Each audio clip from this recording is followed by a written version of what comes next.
बसा. नाही म्हणजे मी सांगितलं होतं तुला की असलं काही करू नको म्हणून, तरी बी केलं ना. अरे तुझ्या बापाची काही इज्जत बिज्जत आहे का नाही समाजामध्ये? नाही. तू फक्त स्वतःचा विचार केलास. माझा कोणी करायचा रे? तुझ्या आईचा विचार कोणी करायचा? त्या गरीबा घरची लेख तू आपल्या घरी आणणार का? अरे आपलं काही प्रेस्टीज वेटेज बिटेज आहे की नाही? नाही मला ते तसलं काही सांगायचं नाही बरं का.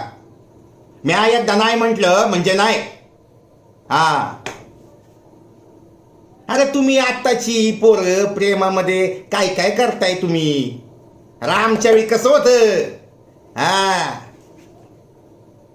डायरेक्ट अक्षता पडल्यानंतर चेहरा दिसायचा. तरी बी आम्ही कधी बोललो नाही. समजलं काय? अरे लग्नानंतर बी होते की प्रेम. म्या केलंय तुझ्या आईवर, म्हणूनच तर तू झाला की भाड्या.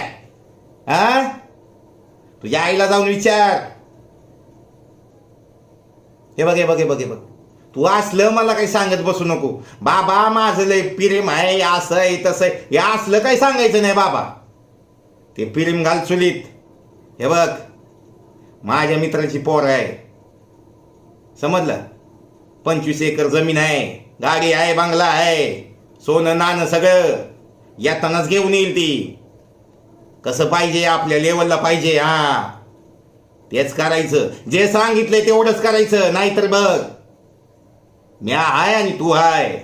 त्या पोरीला बी सांग आजपासून तुझ्याशी सगळा संबंध बंद, तोडून टाकायचं सगळं. हो ऐकलं का?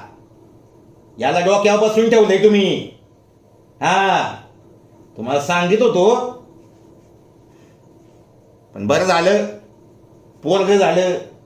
पोरगी झाली असती आणि तिने असलं धंद केलं असतं तर शेण खाल्लं असतं. लोकांनी शेण घातलं असतं तोंडात आपल्या. असो जावा.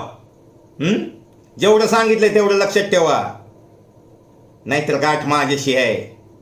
हो चला जेवाय वाडा, लय भूक लागल्या.